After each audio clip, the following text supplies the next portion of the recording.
طبیعیه که شیوه من اینه که الان با شما دارم حرف میزنم راجع به یه آرمی که سفارش دادم دارم فکر میکنم، همینطوری فکر میکنم، رانندگی میکنم دارم فکر میکنم، تو مغزم طراحی میکنم، شام میخورم دارم با شما حرف میزنم دارم اونو فکر میکنم.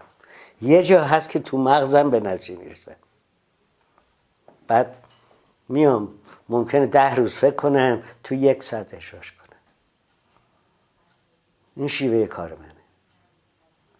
به اضافه که ایرانی بودن و تأثیرش آموختنی نیست. نمیشه یک کلاسی بذاریم یک ترم همه ایرانی فکر کنن، نه، آموختنی نیست، آمیختنیه. شما بسید این مملکت دوست داشته باشی، باید فرهنگ اینجا رو دوست داشته باشی، فامیل تو باید دوست داشته باشی، رفتارها رو باید دوست داشته باشی و مجموع اینا شما وقتی که از خودت جاری میکنی اینا هم جاری میشه. ولی نه اینکه آقا بیا یه اسلیمی بذارم که بشه ایرانی، اصلا این نیست.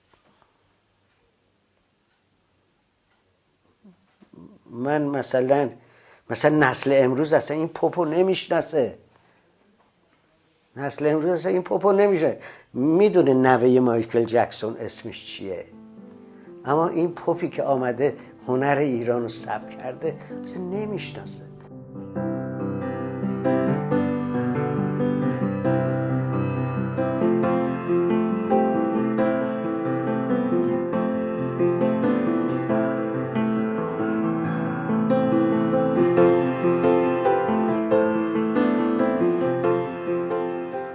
ببینید میان میگن که گرافیک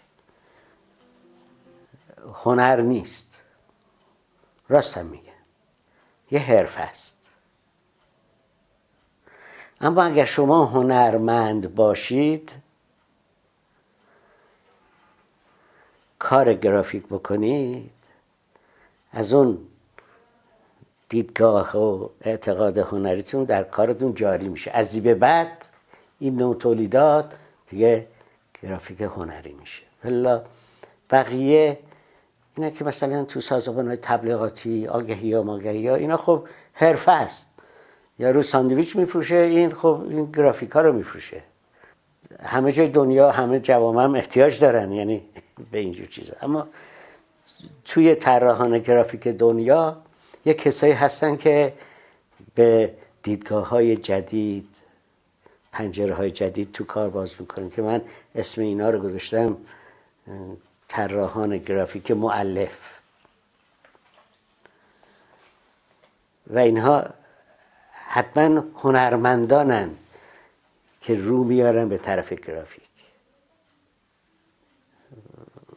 پس تولیدات اینا هم ارزش فرهنگی و هنری داره. ولی آگهی دادن تو این مجله اون مجله نمیدونم ته روزنامه، اونا خب واقعا هنر نیست، یه نوع استادکاریه که بین استادکاری و هنرمندی خیلی فاصله هست. مثل یه نجار که هیچ چارپایه محکم میسازه، استای نجار میگن. اما یکی میبینی میاد دخالت میکنه، آقا میتونم این چارپایه رو جوری دیگه کار کنم، میبینی او هنرمند نجار میشه. تو آشپزی هم همینه، تو همه کار همینه، تو عکاسی هم همینه.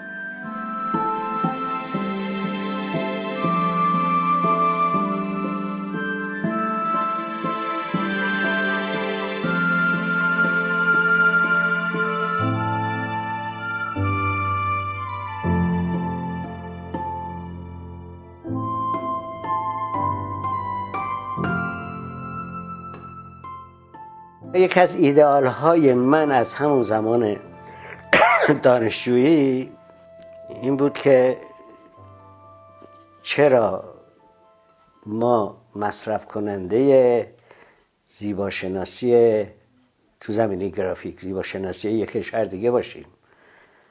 مثلا حالا اگر به خاطر داشته باشید پوسترهایی که در ایران تولید میشد، اون خوباش یک گرافیک لهستانی دوبله به فارسی بود، فقط نوشته هاشو به فارسی میذاشته که یک تلخی هم داشت، چون گرافیک لهستان شاهکاره ولی تلخه. من از همون وقتا یک کلم یه قرمه سبزی میداد به قول مادرم که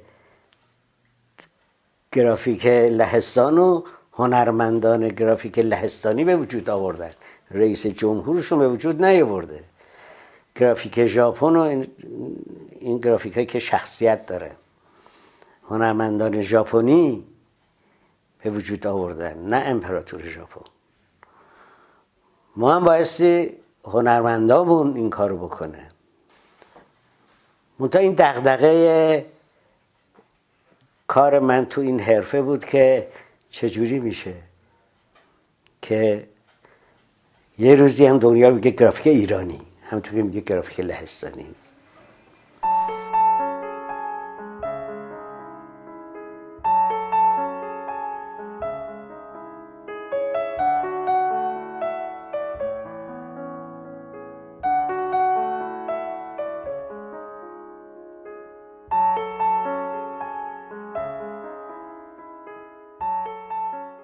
توی تولیدات زیرگروه گرافیک فقط پوستره که شما میتونی اندیشه خودت هم بیاری توش. تو آرمه نمیتونی کاری بکنی، رو جلد مجله رو نمیتونی کاری بکنی. به همین دلیل شما تمام دنیا رو که بگردین، مثلا موزه پوستر هست، موزه آرم نیست، موزه بروشور نیست،